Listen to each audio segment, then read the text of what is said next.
Everybody wants their civil rights. I believe that before you get any rights, first, you gotta be civil. The whole philosophy of government is how to get you to pay for what I want. Since it costs more to put people in prison than it does to send them to Harvard University, do you think maybe we're doing something wrong here? I created NiteBites to present all sides of the issue and empower you, the viewer, to make your own decisions.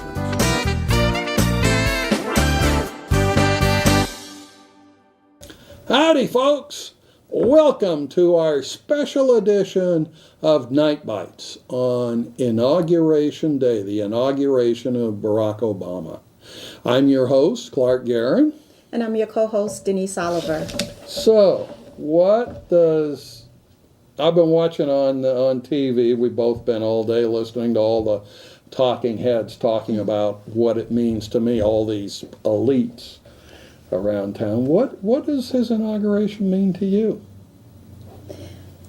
Wow, okay, well, I didn't know we were going to jump right into that, but it's, you know what, I was thinking about it because today I was watching the inauguration, and right before he got sworn in, I called my mom, and I was like, are you watching this? Are you watching this on TV? And she was like, yeah. And she was getting ready to go see my dad because he just had knee surgery and he was in the hospital.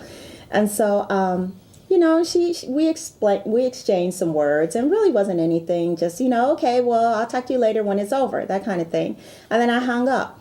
But just hearing her voice, it just so reminded me of, my mom came from Mississippi. And Mississippi? Yeah, Mississippi. And she worked in the fields. And wait a minute, what fields? The cotton? Cotton fields. Chopping cotton, picking cotton, the whole thing. And she told us that she was working like when she was little, like 4. And she'd have this big croca sack, I guess they call it, this big old sack that kind of trailed behind you, and you put the cotton in it. Mm-hmm. The sack was bigger than her. And she worked in the fields. That's what they did. They were sharecroppers, whatever, tenants. And I just thought how hard of a life it was for her, and it was such a hard life. Her mother, actually, she died on the side of the road. She had a stroke, and while she was picking cotton? Yeah, well, she was working in the fields, and she went to go take a rest, and she made it up to the side of the road, and she died. And all that I could think about when I heard my mom's voice is, what a price we have paid just to live in this country, just to live here.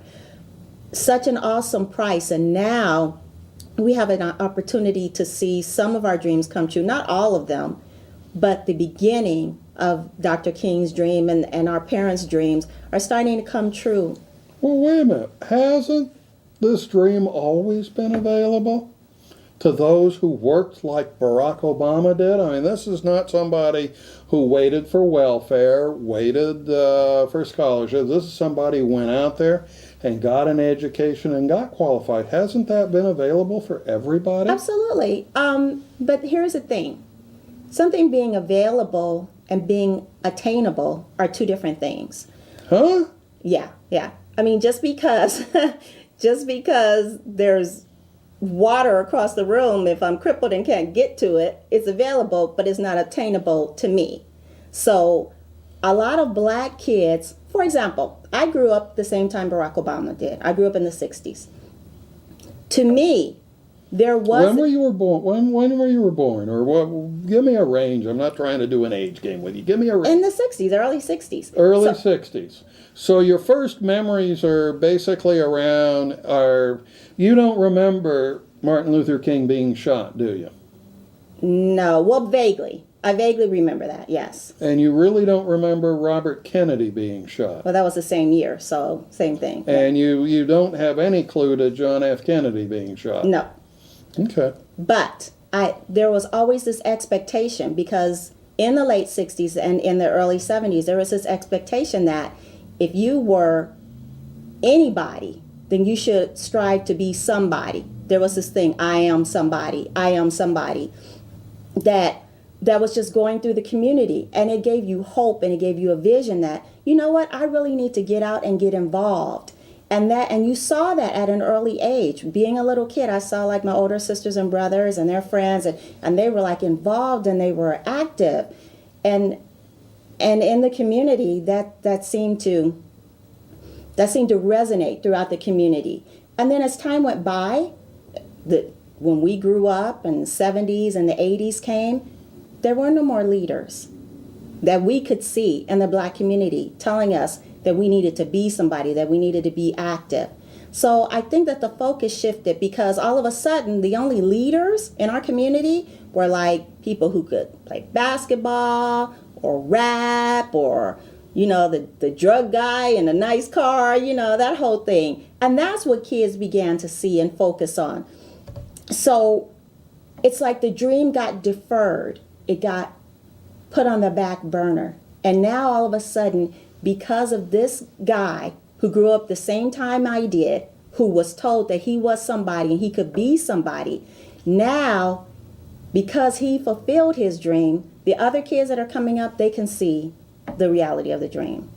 Well, but in fairness to him, he had just about every handicap any person could have. Yeah. His father was absent, which is classic in the Black community, isn't it? Fathers being gone. I'm not going to say that's classic, but it happens. Sure. More often than it should.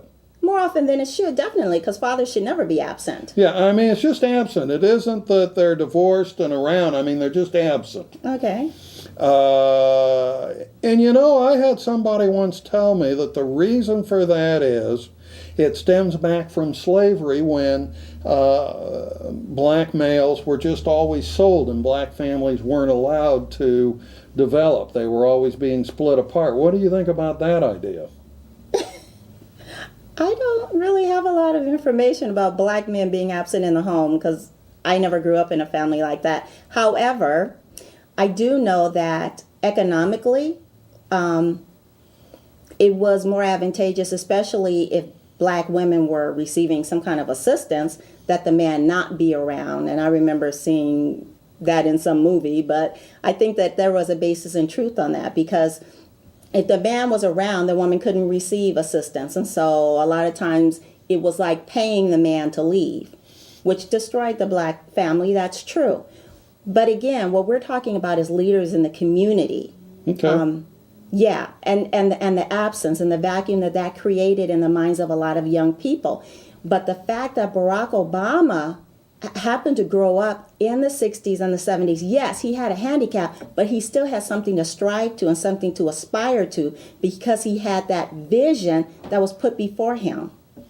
Well, I don't know if he really had that much of a vision. I mean, like I say, his father disappeared, then his mother kind of disappeared. Yeah. Raised by his grandparents, right, who apparently didn't do that good a job with mom, and then started with him. And this is really interesting. We're going to come back and talk about this more after the break, so please stay with us.